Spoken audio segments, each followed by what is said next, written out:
For the record, I'm done trying to make y'all comfortable. For the record, you ain't trying to grow, then it's done for you. For the record, lab on me going all the way. For the record, ain't trying to link, no time to waste. For the record, for the record, yeah. For the. What is going on, YouTube? Back again with another video here in the garage. It's a mess, but just want to talk to you, show you a little bit what we got going on. I did get my turbos. We got the cold side piping in. I'm actually going to be using one of these units right here, and this is going to be on a 90, something like that. It may be like a 45. I don't know. We'll cut. I'm getting some piping tomorrow from Joey, and go see what we can do. It might be somewhere in this area. It just depends. I've welded all of that hot side, which, let me see where I can, where's it at? I can show you. Ignore the mess, ignore the mess. It's a mess. So, welded this one out. I'm not, the fit and finish of some of the welds, it sucks, but I will say I could probably throw a polisher on this and make it look a lot better. Some of them are a little, undercut, all that good stuff, but everything is, I think it looks pretty good. Pretty awesome. Nice little thing. I've got to cut and add the wastegate down here to the bottom, and those are going to be 50 millimeters, so there's even more, what you want to call weight that's going to be on there. So here's the other one. Had to add a little piece in here, and that sucker is steaming hot. Did do the header here for the passenger side, and these are some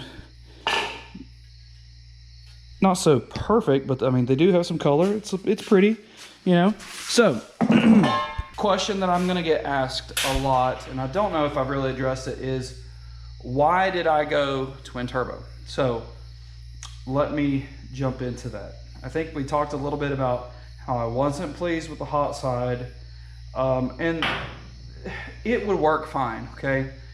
It would, and there's a lot of things that work fine.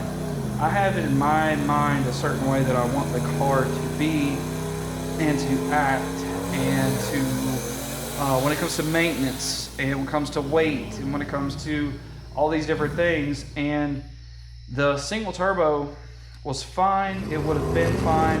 I think I could have probably moved the single turbo over, but I wanted to get the weight separated and back, which you can see that we're going to do. And also this unit right here, I wanted to get a radiator back up front. I'm done with dealing with the rear radiator. It was just a pain. It's more of a pain than it is worth. And so if I could stick like, that's probably not even 5 pounds. If I can stick 5 pounds, probably 10, 15 pounds by the time you get the water in there up front, and I could not deal with 20 foot of hose in line, and then I would have had to have bought, I really needed to have a rear mount pump. I think a rear mount pump would have done the trick back there.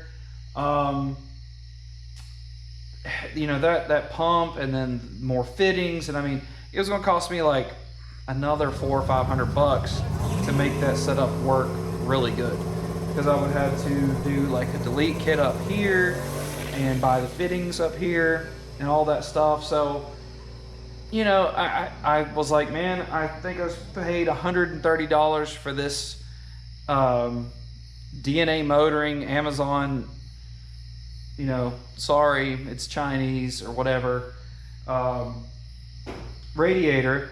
And I got some bungs from Race Part Solutions. I'm gonna weld them onto it, make it 16 AN, and then I'm just gonna run the hose around, and I'm gonna have some, some decent fittings up here and line, and just run it that way.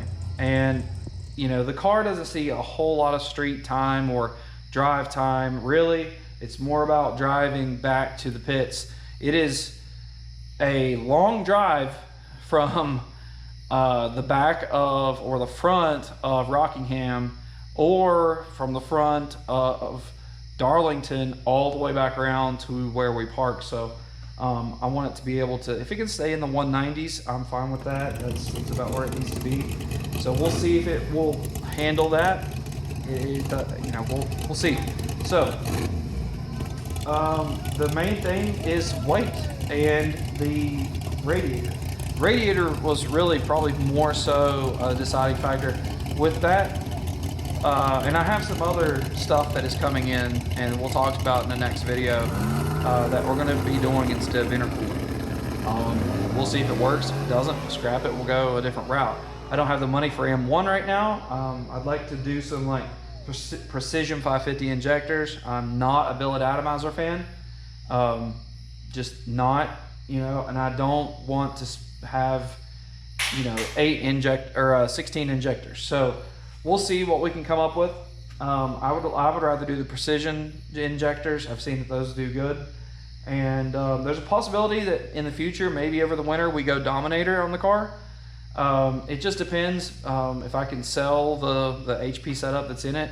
I may not do that at all. I may just go with what we've got. We've got some tricks up our sleeve about doing some different things. And now actually with like that I forget what the exact name of it is, but you can add outputs to the HP. It's pretty sick, the little box, if I wanted to go that route. But by the time I bought that box, I'm pretty sure that I could sell my HP and go Dominator, I think. By the time, and I know there's like a couple $100 difference, but then I wouldn't have another box. It is what it is. It really, I think it would end up being 6 in one hand, half dozen in the other. So, yeah, there's, I'm doing all this and praying. I mean, the motor seat had a decent bill of health on it. We may take it out at the end of the season, which is coming up very fast, honestly. So we'll see if, technically end of season will be like December, and then people start back up at the end of February. So it's super, super short anymore. I don't know if we'll be able to do all that. I will tell you, and this may be a bombshell, and I don't care who this takes off or whatever the case may be. If this motor decides to crap out on me, I'll take my time and we'll race Whitey for a year or whatever the case may be. But I will go big block Ford nitrous with this thing if these don't work. I'll sell the entire deal and we will go big block nitrous with a carburetor and call it a day. That's where I'm at with it if this doesn't work. And that may sound a little extreme because I'm a turbo guy. I love my turbos. But I think a solid 1100 horsepower big block nitrous setup would be absolutely nasty and can do some work in a lot of, especially the East Coast stuff. I could be wrong, but I'm wrong a lot, but it is what it is. So if you have any recommendations or anything that you'd like to see that I'm not showing you by chance on the car, let me know down in the comments section. I know this is a lot of talking head, and I'll try to throw in some racing and different things like that to keep this thing not so crazy. But that's pretty much why I went twin turbo over top single. Was my vision for the car for the future, and so we'll see. And I enjoy fabricating and enjoy figuring out problems. The only thing that I don't enjoy, and one thing that is crazy, is I feel like I'll order parts and I just don't get them all. This is one of the reasons why building a custom turbo kit can cost so much money, is because you will run into unforeseen things that you don't have. I could not tell you how much 3.5 inch pipe, and I don't have a single 3-inch 90 or 45 here. No 3-inch. I have one piece of 3-inch that's a single stick. That's it. And that's, you would think building all that other turbo kit, I would have at least have somehow gotten a 3-inch 90, but I didn't. So, oh, I thought there was a dog growling outside. It's just an airplane. Scared me half to death. So Anyways, that's going to be it for this video, guys. I appreciate you watching. I'm going to try to pump out some more content for you guys.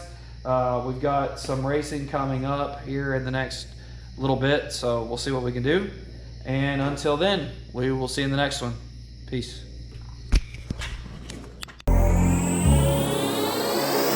For the record, I'm done trying to make y'all comfortable. For the record, you ain't trying to grow, then it's done for you. For the record, lab on me going all the way. For the record, ain't trying to link, no time to waste. For the record, yeah. For the